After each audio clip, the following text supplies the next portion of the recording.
قال النبی صلی اللہ علیہ وسلم اقرأ القرآن فإنه یأتی یوم القیامۃ شفیعا لاصحابہ۔ نبی کے نے فرمایا قرآن پڑھا کرو، اس لیے کہ قیامت کے دن یہ اپنے پڑھنے والے کا سفارشی بنے۔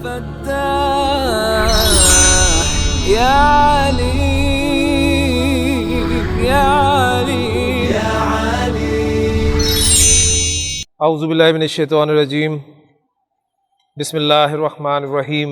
رب اشرح لی صدری ویسر لی امری واحلل عقدۃ من لسانی یفقہوا قولی، رب یسر ولا تعسر وتمم بالخیر، آمین یا رب العالمین۔ سبق نمبر 9، اس کے آخری حصے پر ہم اپنے پچھلے لیکچر میں تھے۔ سبق نمبر 9 جو ہے یہ 2 اجزاء پر مشتمل ہے، 2 پارٹس پر مشتمل ہے۔ پارٹ 1 جسے الف جز کے ساتھ آپ نے مکمل کر لیا تھا، اور پارٹ 2 جسے بے جز کے ساتھ یہاں پر بیان کیا گیا۔ اس کی ایکسرسائزز جو ہے وہ ہم کر رہے ہیں۔ آج کی ایکسرسائز جو ہے ہماری وہ ہے املا الفراغ۔ ملا یملا، اس پہ ہم کافی مرتبہ بات کر چکے ہیں۔ اس کے معنی ہوتے ہیں بھرنا، کسی چیز کو بھرنا، ٹو فل ان۔ تو املا یہ فعل امر ہے، یعنی تو بھر، یعنی فل ان امپیریٹو یعنی فعل امر۔ الفراغ دا بلینک، خالی جگہ۔ پھر ملانے کے لیے ہم املا کیا جو آخری حرف ہے حمزہ، اس کو زیر دے کے آگے ملائیں گے، املا الفراغ، فل ان دا بلینک، فی ما۔ اچھا، ہم نے خالی جگہ کو بھرنا ہے، کس چیز کے ساتھ بھرنا ہے وہ تو آگے آئے گی، یعنی فی ما یلی کو چھوڑ کر آپ دیکھیں خالی جگہ کو آپ نے بھرنا ہے کس چیز کے ساتھ؟ بن نعتی، ٹھیک ہے، صفت کے ساتھ۔ صفت کے ساتھ اس خالی جگہ کو آپ نے بھرنا ہے۔ اچھا، اور وہ صفت کون سی ہو؟ الذی، وہ صفت جو بین قوسین، دونوں قوسوں کے درمیان ہے، ٹھیک ہے، یعنی بریکٹس کے درمیان جو صفت دی گئی ہے۔ اور کہاں دی گئی ہے؟ جگہ، ظرف، بعد تحلیتہ، بعد تحلیتہ بی ال۔ اچھا، یہ نہیں بتایا جا رہا کہ کس کے بعد دی گئی ہے، بلکہ یہ کہا جا رہا ہے کہ اس کو آپ نے صفت کو جو استعمال کرنا ہے، جو بریکٹس میں دی گئی ہے، اس کو کیسے استعمال کرنا ہے؟ اس کو استعمال ایسے کرنا ہے کہ بعد تحلیتہ بی ال، یعنی اس پر ال لگا کر۔ اب یہ جو تحلیتہ، اس میں ہا تو ضمیر ہے اینڈ پر، لیکن جو تحلیتہ کا لفظ ہے، اسے میں انشاءاللہ ابھی آپ کے سامنے بورڈ پر واضح کرتا ہوں، لیکن ابھی صرف اس کو ذرا پڑھ لیں۔ یعنی الف لام لگانے کے بعد آپ نے اس کو خالی جگہ پر رکھنا ہے۔ کیا ہر جگہ پر الف لام لگانا ہے؟ نہیں، عند اللزوم، لزوم، لازم، ضروری، یعنی کہا جائے گا ویئر ریکوائرڈ، جہاں پر الف لام لگانا لازمی ہے وہاں لگانا ہے۔ تو بات سمجھ میں آ گئی ہوگی۔ اب 2 لفظ رہ گئے ہیں، فی ما یلی، ان، فی ان ما وچ وٹ، یلی فالوز، ان وٹ فالوز، ان وچ فالوز، یعنی جو آ رہا ہے۔ تو املا الفراغ فی ما یلی بن نعت الذی بین قوسین بعد تحلیتہ بی ال عند اللزوم۔ بات آپ کو سمجھ میں آ گئی ہوگی کہ نیچے جملے دیے گئے ہیں، اور ان جملوں میں خالی جگہ آپ کو نظر آ رہی ہے، اور پھر جملے کے آخر میں بریکٹس میں آپ کو ایک صفت جو ہے وہ نعت نظر آ رہی ہے۔ اب اس نعت کو آپ نے اس خالی جگہ میں لگانا ہے، اس نعت پر الف لام داخل کرنا ہے یا نہیں کرنا، یہ فیصلہ آپ نے کرنا ہے، یہ آپ کے لیے انہوں نے رکھا ہے۔ اب یہاں پر جو تحلیتی کا لفظ استعمال ہوا ہے، تحلیہ یعنی حرکت کے بغیر اگر میں اس کو بولوں تو اس کو ذرا دیکھ لیں کہ اس کی اصل معنی کیا ہے۔ اور یہاں تو ہم نے کہا نا ال لگانے کے ساتھ، تو یہ تو مفہوم آپ کو میں نے بتا دیا، لیکن اس کے اصل معنی کیا ہے، اس کا مادہ کیا ہے اور یہ کس طرح استعمال ہوتا ہے، اس کے حوالے سے میں آپ کے سامنے اس لفظ کو جو رکھتا ہوں۔ مادہ ہے میرے پاس جی ہا، لام اور یا۔ مادہ دیکھتے ہی سب سے پہلا فیصلہ جو آپ نے کرنا ہے صحیح اور غیر صحیح، تو غیر صحیح۔ ایک مرتبہ پھر غیر صحیح مادہ آپ کے سامنے موجود ہے۔ اب یہ غیر صحیح 3 اقسام میں ہے، نمبر 1 محموز، نمبر 2 مضاعف، نمبر 3 معطل۔ 3 ہے نا مین، محموز، مضاعف، معطل۔ محموز وہ ہے جس میں حمزہ ہو، مضاعف وہ ہے جس میں حرف کی تکرار ہو، اور معطل وہ ہے جس میں حروف علت میں سے کوئی حرف آ جائے۔ تو الحمدللہ اب یہ دیکھیں یہ باتیں آپ کو پکی ہو گئی ہیں، لیکن پھر بھی میں دہرا دیتا ہوں تاکہ ذہن میں آپ کے تازہ رہیں۔ تو یہ معطل ہے، حرف علت کے آنے کی وجہ سے معطل۔ اچھا، اب حرف علت جب نمبر 3 پوزیشن پر آتا ہے تو اس کا کیا نام ہے؟ ناقص۔ اس کو ہم کہتے ہیں ناقص ہے، یہ فعل ناقص۔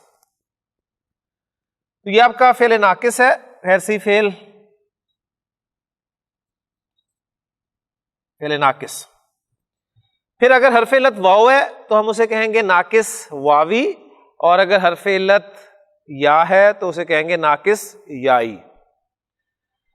لیکن مادہ اس پہ بات ہوگی الحمدللہ۔ اس کے بعد اس کو ہم نے کس باب سے استعمال کرنا ہے، وہ باب میں آپ کے سامنے اب لکھ رہا ہوں بریکٹ میں۔ باب ہے، آپ نے بتانا ہے ثلاثی مجرد کا باب ہے یا مزید فی کا باب ہے۔ باب ہے باب تفعیل،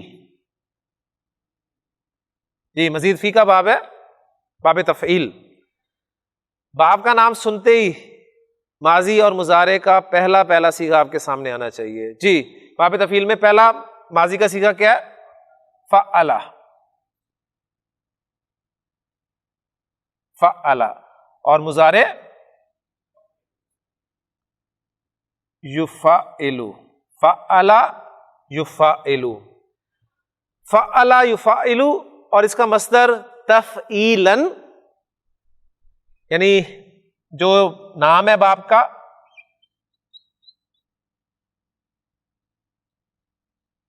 اور مصدر کو ہم حالت نصب میں بولتے ہیں تفعیلاً، یا پھر باب تفعیل کا ایک اور مصدر آتا ہے تفعیلتاً، تفعیلاً یا تفعیلتاً۔ اچھا جی، اب مادہ پھینک لیتے ہیں۔ میرے پاس فعلا ہا لام یا مادہ ہے، تو میں ہا لام یا مادہ رکھتا ہوں ادھر، جو حرکات ہیں وہ پوری کرتا ہوں، تو یہ بن گیا جی آپ کا حلیا۔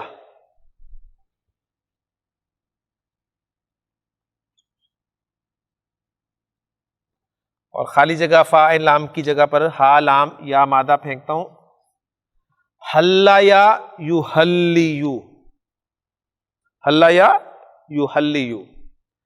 اچھا، جو ناقص ہوتا ہے فعل، نوٹ کر لیجئے، ناقص فعل جب بھی باب تفعیل سے آئے گا، ناقص فعل جب بھی باب تفعیل سے آئے گا تو اس کا مصدر تفعیلتاً کے وزن پر آئے گا۔ ناقص فعل جب بھی باب تفعیل سے آئے گا تو اس کا مصدر تفعیلتاً کے وزن پر آئے گا۔ تو کیا بنے گا جی؟ یہ تفعیلتاً میں ہم وہ فٹ کر دیتے ہیں۔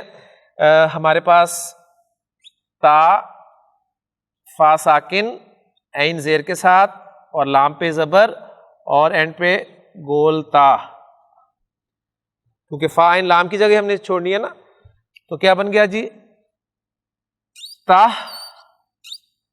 تحلیتاً، تحلیتاً۔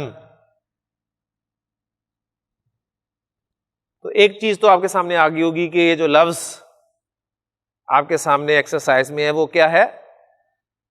تہلیتی، ٹھیک ہے نا، تہلیتی ہی، یعنی تہلیہ، یہ لفظ الحمدللہ ہمارا بن گیا ہے، یعنی آپ کو پتا چلا جی یہ مصدر استعمال ہوا ہے حال عام یا مادہ باب تفعیل سے. کلیئر ہو گیا؟ اب دیکھتے ہیں جی اس کے معنی کیا ہے، لیکن اس سے پہلے اب غیر سے ہی فعل ہے تو ظاہر بات اس میں کچھ چینجز تو آنی ہے. تو چینجز کیا ہے؟ ناقص کا قاعدہ موٹا سا کہ ہے، سمپل قاعدہ ہے، لمبے چوڑے یاد کرنے کی ضرورت نہیں ہے آپ کو. حرف علت پر حرکت ہے، ناقص کا قاعدہ، حرف علت پہ حرکت ہے، پیچھے زبر ہے تو حرف علت الف میں چینج ہو جائے گا، حرف علت الف میں چینج ہو جائے گا. اگر وہ حرف علت واو ہو تو الف کو الف کے طور پہ لکھا جائے گا، اور اگر حرف علت یا ہو تو الف کو الف مکسورہ کے طور پہ لکھا جائے گا. ٹھیک ہے، تو یہ چونکہ آپ کا یا ہے تو اس کو آپ الف مکسورہ کے طور پہ لکھیں گے تو کیسے لکھیں گے؟ کھڑی زبر کے ساتھ لکھ دیں گے حلا،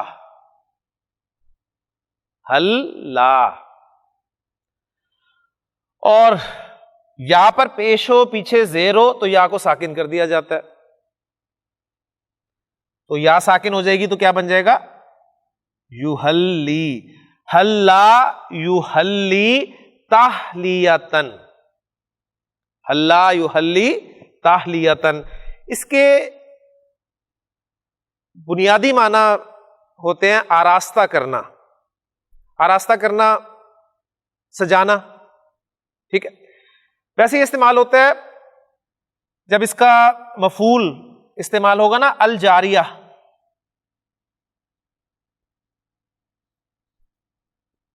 الجاریتا، یعنی حلا الجاریتا، لڑکی کو زیور سے آراستہ کرنا، لڑکی کو زیور پہنانا، یہ معنی ہوں گے. ٹھیک ہو گیا؟ پھر اس طرح اگر اس کا مفعول آ جائے السیفہ،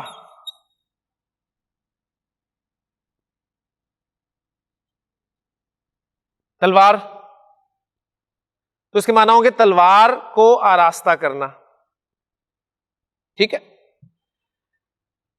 اچھا اگر اس کا مفعول ہو، آپ کہیں کہ جی حلا فلانن، تو پھر اس کے معنی کیا ہوں گے؟ اس کے معنی ہوں گے کسی کی خوبیاں بیان کرنا، کیونکہ ظاہر کسی کو آراستہ کرنا، سجانا، مراد یہ ہوگا اس کی خوبیاں بیان کرنا. بات سمجھ میں آ گئی نا؟ اچھا اب یہ قرآن مجید میں بھی استعمال ہوا ہے اور بڑے پیارے الفاظ ہیں قرآن مجید کے، لیکن اس کے لیے ہمیں ایک کام کرنا پڑے گا. حلا، اس سے ذرا جو اس کا اوریجنل تھا وہ کیا تھا؟ حلا یا، حلا یا سے ذرا مجہول بنائیں. نارمل کیا تھا؟ اصل کیا تھا؟ حلا یا. ٹھیک ہے، اور نارمل مضارع کیا تھا؟ یحلیو، حلا یا یحلیو.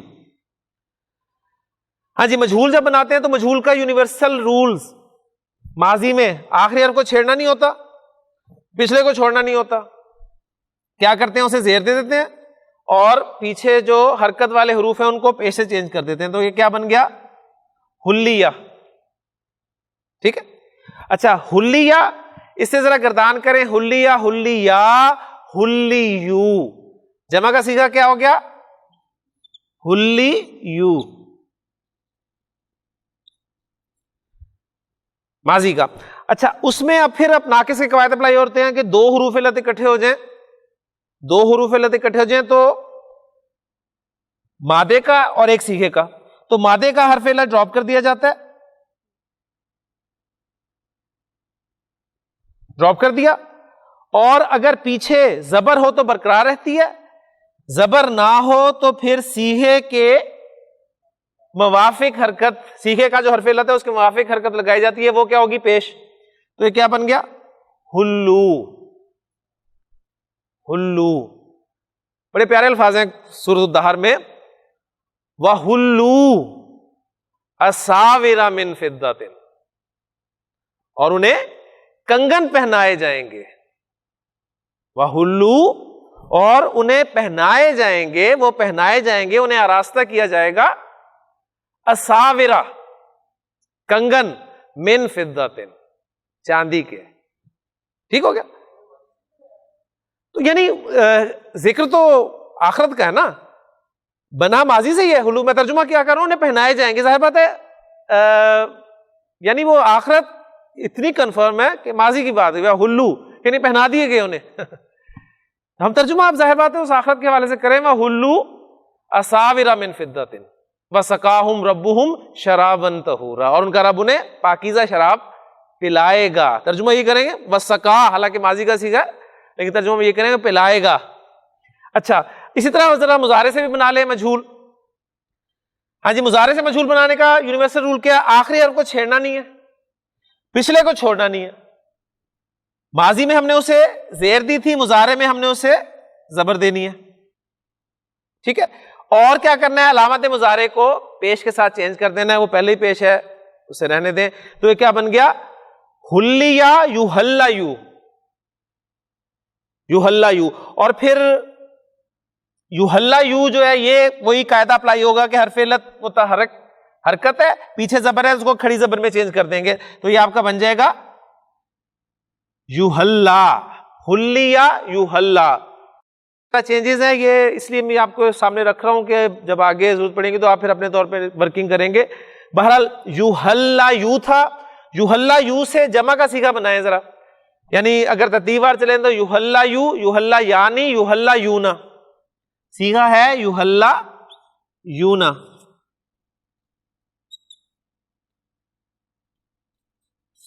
اب ناقص میں پکا قاعدہ ہے کہ جب بھی دو حروف علت اکٹھے ہو جائیں، ایک مادے کا ایک صیغے کا، تو مادے کا حرف علت ڈراپ کر دیا جاتا ہے.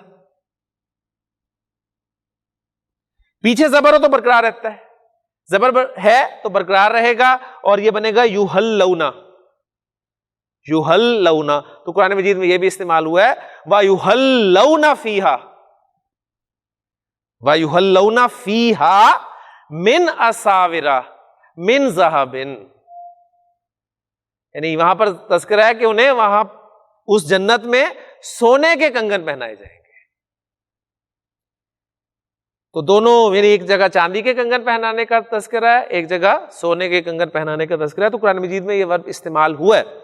اچھا اسی سے ہلیاتن، زیور کے لیے عربی زبان میں لفظ استعمال ہوتا ہے،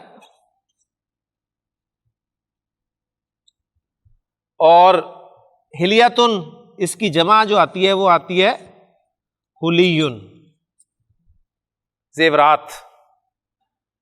تو یہ کچھ انفارمیشن میں نے آپ کو اس مادے کے حوالے سے دے دی. تو اب دیکھیں جو ہمارے سامنے ورڈ آیا وہ کیا ہے؟ تحلیتی ہی.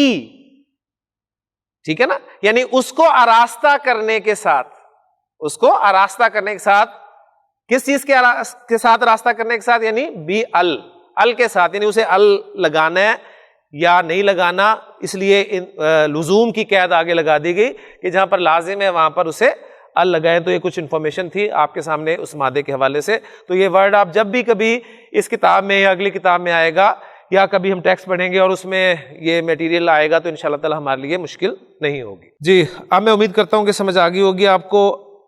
اب شروع کرتے ہیں جی ایک ایک کر کے. جی حافظ ادریس صاحب پہلا جملہ پڑھنا ہے آپ نے، بات سمجھ آ گئی آپ کو. خالی جگہ آپ نے فل کرنی ہے، اور خالی جگہ میں کیا لگانا ہے؟ آپ نے صفت لگانی ہے، نعت استعمال کرنی ہے، اور اپنی مرضی سے نعت نہیں لگانی، وہ لگانی ہے جو بریکٹ میں دی گئی ہے. اور پھر اس نعت پر آپ نے الف لام داخل کرنا ہے یا نہیں کرنا ہے، اس کا فیصلہ آپ نے کرنا ہے. یہ فیصلہ کیسے کریں گے؟ آپ کہاں پر الف لام داخل کریں گے اور کہاں پر نہیں کریں گے؟ معرفہ بنانا ہو تو کریں گے، نہ بنانا ہو تو نہیں کریں گے. آپ کو کیسے پتہ چلے گا کہاں پر اسے معرفہ بنانا ہے اور کہاں پر معرفہ نہیں بنانا؟ موصوف بتائے گا. موصوف اگر معرف باللام ہے یا معرفہ ہے تو آپ اس نعت کو یعنی صفت کو الف لام کے ساتھ آراستہ کریں گے. جی پہلا جملہ، این المدرس، این المدرس. آگے بریکٹ میں صفت دی گئی ہے جدید. اب آپ بتائیں جی الف لام لگے گا؟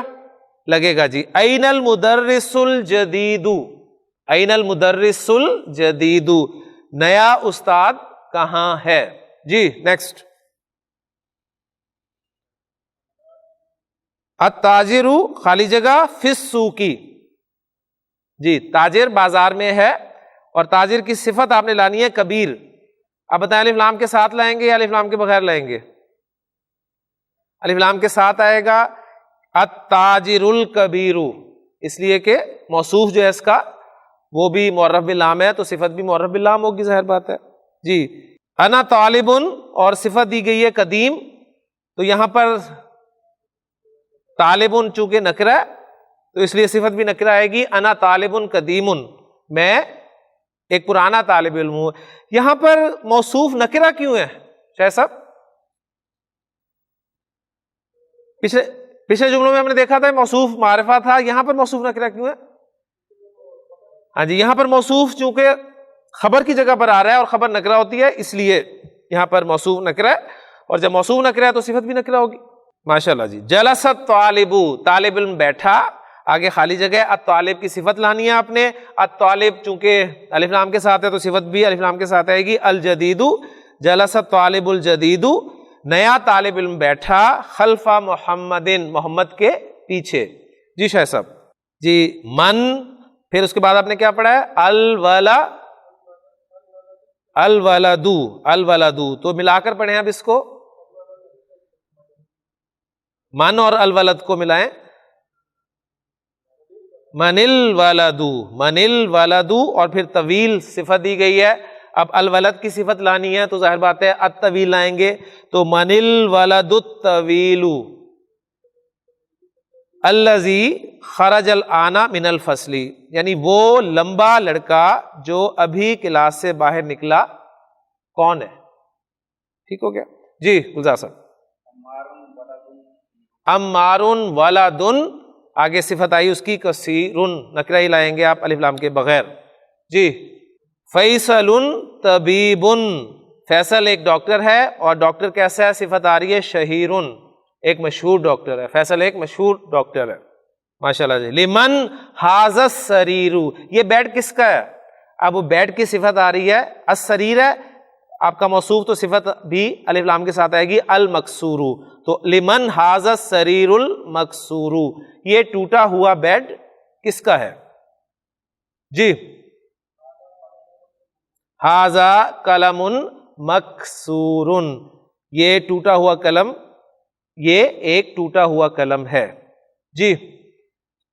حافظ ادریس صاحب، ڈاکٹر صاحب نے آپ کو ایک مرتبہ سکین کا لفظ بتا دیا تھا کہ کیسے لکھا جاتا ہے، کیسے پڑھا جاتا ہے، دوبارہ نہیں بتائیں گے وہ آپ کو، میں پھر بھی آپ کو بتاؤں گا۔ تو یہ لفظ ہے سکین، اصل لفظ ہے سکین، وآتت کل واحدۃ منہن سکینا، اور اس عورت نے ان میں سے ہر ایک کو ایک چھری یا ایک چاقو دیا، تو سکین لفظ ہے۔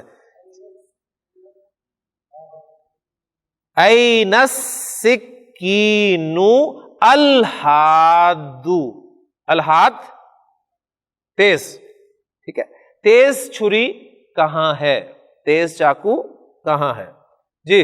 لمن ھذہ السیارۃ الجمیلۃ، یہ خوبصورت گاڑی کس کی ہے؟ لمن ھذہ السیارۃ الجمیلۃ، یہ نئی گاڑی کس کی ہے؟ اس کے بعد یہ ہے اقرا تو پڑھ۔ شاہ صاحب اقرا تو پڑھ جب ہم کہتے ہیں تو یہ مذکر سے خطاب ہوتا ہے، تو پڑھ، لیکن اگر میرا مخاطب جو ہے وہ مؤنث ہو تو میں کیا کہوں گا؟ کیونکہ آپ تو مذکر ہیں صاحب، اس لیے اقرا، تو لیکن اگر مؤنث ہو تو کیا میں اسے اقرا کہوں گا یا کچھ چینج کروں گا؟ چینج ہوگا، کیا ہوگا؟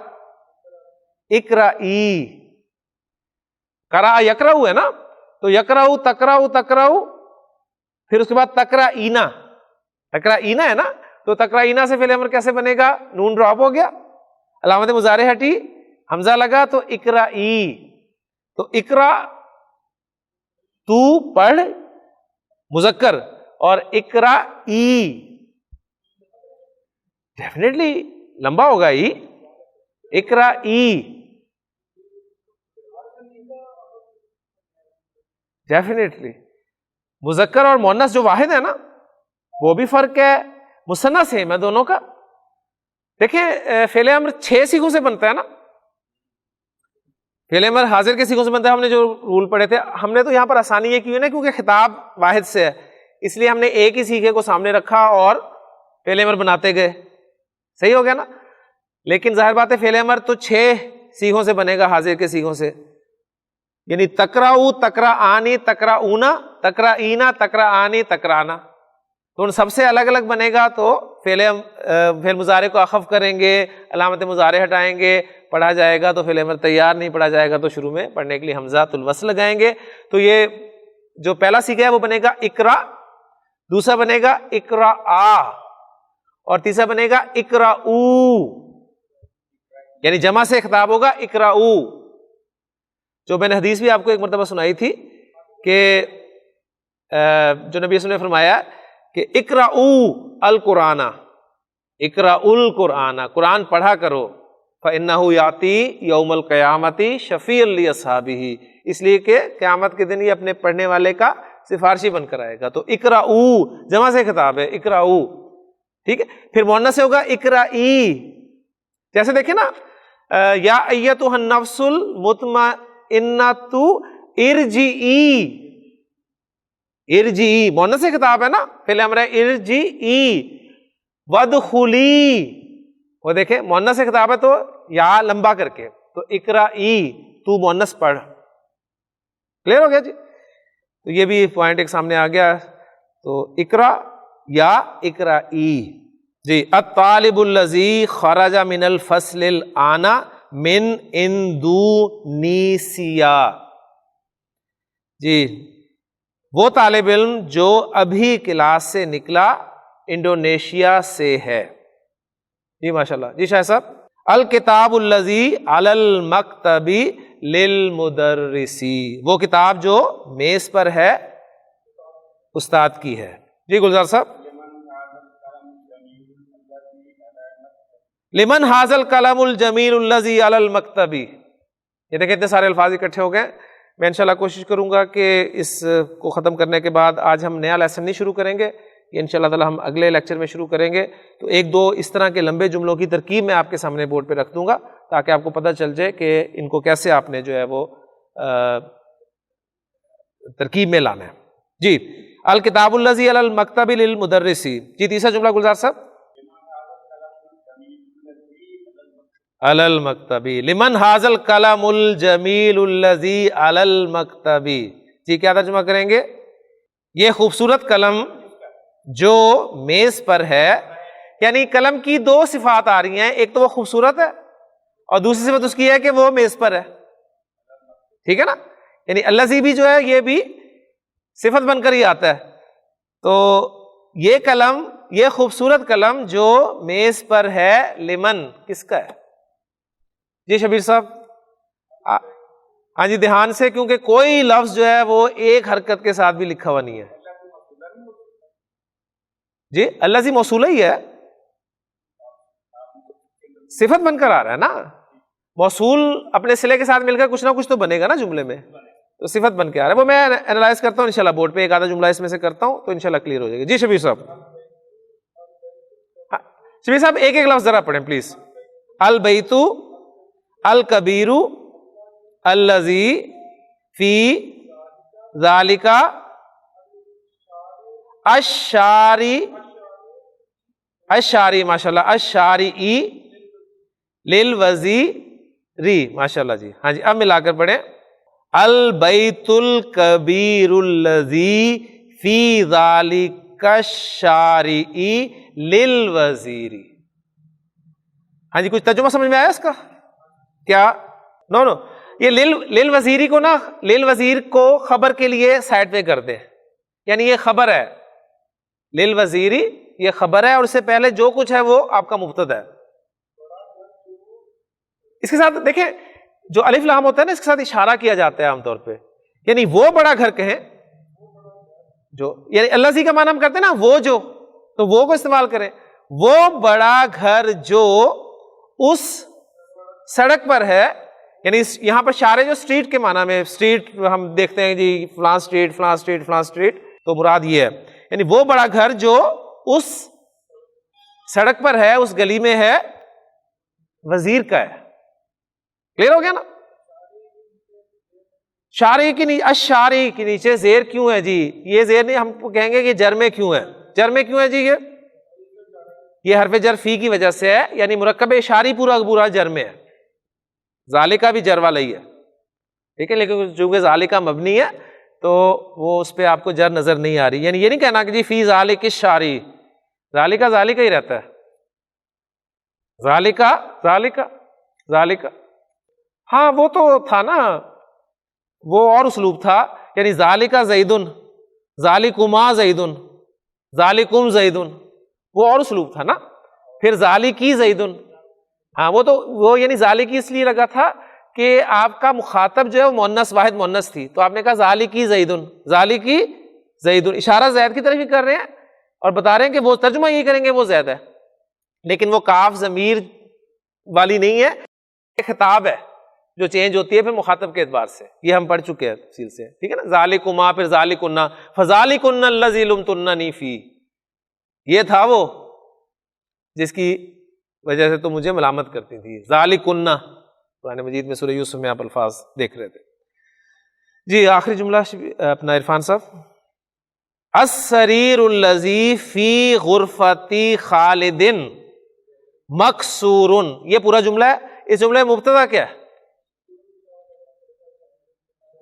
مکسورون خبر ہے اور باقی سارا مبتدا ہے.